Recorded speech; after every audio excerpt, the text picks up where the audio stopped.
to talk about most people. Let's say they have 10 pounds to lose. Most people, as you know, in middle age or when they, people who are just naturally or they are taking care of themselves. They are working out. They are watching what they eat. They're doing all the basics, right? And they still have 10 pounds, 10 pounds. To me, that's the hardest. That's the hardest part to lose. That's the hardest part to focus on. I think it's easier when you have 30 pounds to lose, right? And you're not doing everything right. It's for the people who are doing everything right and they still can't lose that last 10 or they've gained it because of circumstance, like just life, age, whatever. What kind of advice or what can people do to fine tune and to kind of tweak their lifestyle habits to lose that last 5 or 10 That's a really good question because I know, I've worked with lots of clients and that is a really frustrating position to be in because it's not like you said, like, oh, I got to lose 30 pounds. I'm not exercising. I'm eating like garbage. It's like, I'm doing all the stuff. Why? And really doing this stuff. Yeah. Like not lying what's about going it. on?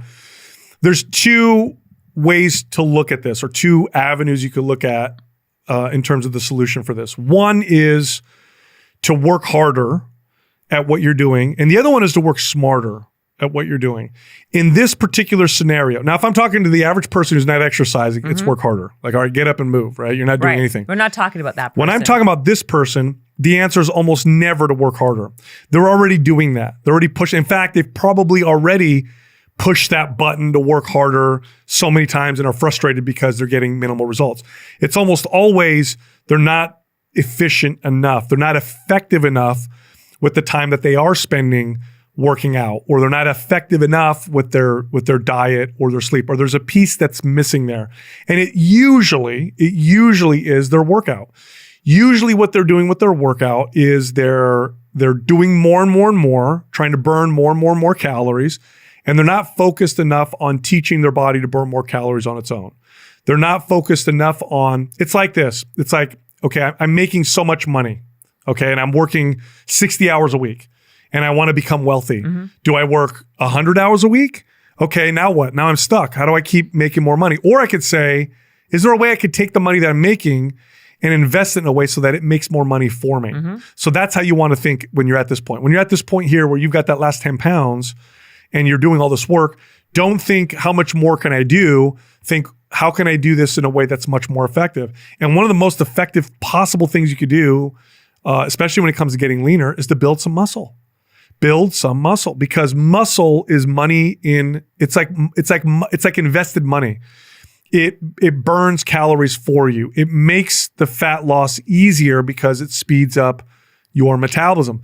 So typically when I look at somebody's routine, I'll take their total workout and I'll say, okay, how much time are you devoted to workouts that don't build muscle? Let's take that away. Let's devote it more towards building muscle. Or maybe you're working out so much that your body can build muscle because you're overtraining, and let's cut some of that, give your body some rest, feed you a little bit more protein, and see if we could build some muscle. And then what happens is you start to get compounding effects. Okay, so Sal said, I'm working out 5 days a week, but 4 days a week of his running, 1 day a week is lifting weights.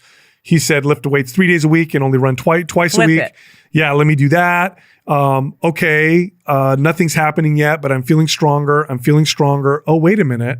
I think I'm starting to get leaner. Oh, wow, look, this is starting to accelerate. As the muscle comes on the body, you get the compounding effects of getting leaner. So in those cases, it's almost, and that's just one example. I gave you an example that's the most common, I would say. But in most cases, I'll look at someone's workout and they're either doing too much or they're doing the wrong kind of workouts. And in which case, I'll either scale it back or change their workouts to make them more efficient. More time efficient. More efficient. But that goes back to the whole thing that you said earlier, right? Like, you're going to do the thing you like the most, and the things you don't like, you're not going to want to do. So it's about quality of life too, right? Yes. Like, if someone who doesn't love to lift heavy weight, and they really love tennis and dancing and cardio, right? They're going to go do that. So it's better to do that than to something that you than versus doing nothing. Well, what you're talking about, I think, is the best answer, which is, we get this question sometimes where it's like, I haven't found a career that I love, or how do I, because, people will say, oh, you guys love what you do so much. Like the key is to do what you love. That way you never work a day in your life. No. The key is to learn how to love what you do. That's the key. Like if you can do that, then you're doing great. So in this particular example, okay, I want to lose this last 10 pounds, but I love dance. And that's how I work out. And Sal says I need to lift more weights, but I don't want to lift more weights. I like to do dance. Learn to love your body the way it is. It's the, I want my cake and eat it too type of deal. Like I get that. We want everything. But I think many times, and again, especially in this category of people that we're talking about, because I think fitness fanatics in this category can be especially harsh with their self-criticisms. Mm-hmm. Many times, I can't tell you how many times, Jen, people are like, oh, I can't lose that extra 10 pounds. And I look at them and I'm like, you look amazing. Right. I don't think you see what other people see. I think you might be a little harsh on yourself. Like learn to love and accept the body that you have, and learn to love and accept the way that you enjoy working out. And okay, so you don't have an extra 1/4 inch on your arms if you're a guy, or you don't have that. Fine, you're not, 15% body fat, but maybe you're, 17%, but you're doing all this amazing stuff. Like, I think it's probably better long-term for long-term happiness, which is, what else could you possibly want but that, right? To just be happy with what you're doing and the way you look. Easier said than done. Speaking, like, look at you, right? Like you're. You know why I shake my head when you say that? Yeah. Let me ask you this. You're in the fitness space, okay? You know our space very well. Some of the most fit-looking, ripped people, you probably find some of the hardest, most challenging body image issues. I want to say that's why I'm asking these questions for a friend. No, I love that. No, because I feel like we're the hardest and most critical, like because you've trained so much that you notice every nuance and see every imperfection. But most people aren't in the category of fanatical fitness people, right?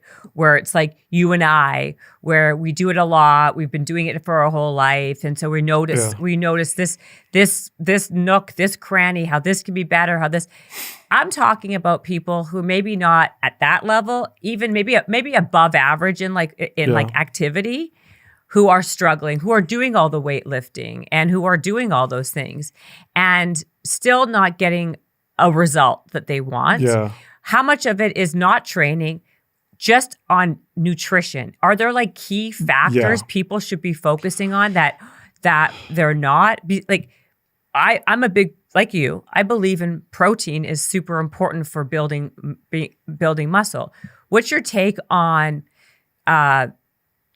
protein that's not animal protein, and what some key tricks that people can do on the nutrition side that can help with fat loss? Okay, so nutrition's a great topic because it's by far the most nuanced, and it's got the greatest degree of individual variance. And here's why. First off, now there are some general truths with diet, so I don't want to be like, it's all up in the air. No, there's some general truths, and we'll get to those. But when we're talking about nutrition and diet, let's kind of dive into why it's so nuanced and there's such a massive individual variance. Well, number one, biologically, we're all very different. I have a microbiome that's quite unique to my body. Physiologically, I don't necessarily react and respond to food the same way as the next person. Like what do you mean? So I may eat something that maybe affects my digestion poorly, whereas for them it feels okay, or maybe it causes a spike in insulin with me, but to the next person, maybe not so much. Maybe a food gives me a little bit more energy, gives them a little less energy. This one makes me a little more full. Maybe for this other person, it doesn't work so well for satiety. So there's all that. But then let's add in a huge factor, which is the psychological effects and attachments and connections to food. Like, what is food? Yeah, it's proteins, fats, carbs, and calories. Is that all that food is? Like, no. What's the top 10 reasons why people eat have nothing to do with fueling their body with proteins, fats, and carbs. It has usually to do with enjoyment, celebration, mourning, anxiety, Emotional. stress, boredom, emotional. Boredom's a big one. Yes. It could be, I eat this food because traditionally this is what I ate when I was a kid and I have attachment to this particular thing. Or I don't like that because one time I got sick and now I don't like it anymore when I eat that or whatever, right? Yeah. So food is extremely complex when you connect it to the person, okay? And you have to consider that when you're trying to talk about what's going to work best for me. What's going to be the best diet for me? Now I can talk about what studies say. It's true that protein is produces the most satiety in the body, meaning it'll fill you up the fastest and keep you full the longest. So it's really good for maintaining your calories. Protein is essential, meaning you have to consume it. Your body can't make essential amino acids. You have to eat them. Fat is also essential, meaning there's certain essential fatty acids you have to consume, otherwise you'll fail to thrive. Carbohydrates, not essential. You never have to eat a single carbohydrate. That doesn't mean that's ideal, though. Carbohydrates need to be consumed by a lot of people to have an ideal diet, to give them the best energy, the best feel, and that stuff. You don't want to overeat. That's a general rule. Eating too much of anything is bad for you. In fact, eating the right amount negates many of the negative effects of certain foods. So like sugar, if your calories are low, sugar doesn't have as bad of an effect, not nearly as bad of an effect on the body. Same thing with certain fats. You want to eat in a way to where you develop a good relationship with food. Like that's a general truth. Like if you're constantly reaching for food to blunt emotions, or if you're using food like a drug, okay? Or if you eat mindlessly or without presence, that can be an issue, right? And studies will show this. Like if you eat food in front of the TV or in front of your phone, you'll consume like 10 to 15% more calories. Absolutely. Just on average. It's also habitual, right? Because you're used to eating this at that time. You're used to eating this when you watch TV. It's like changing those habits. Yes.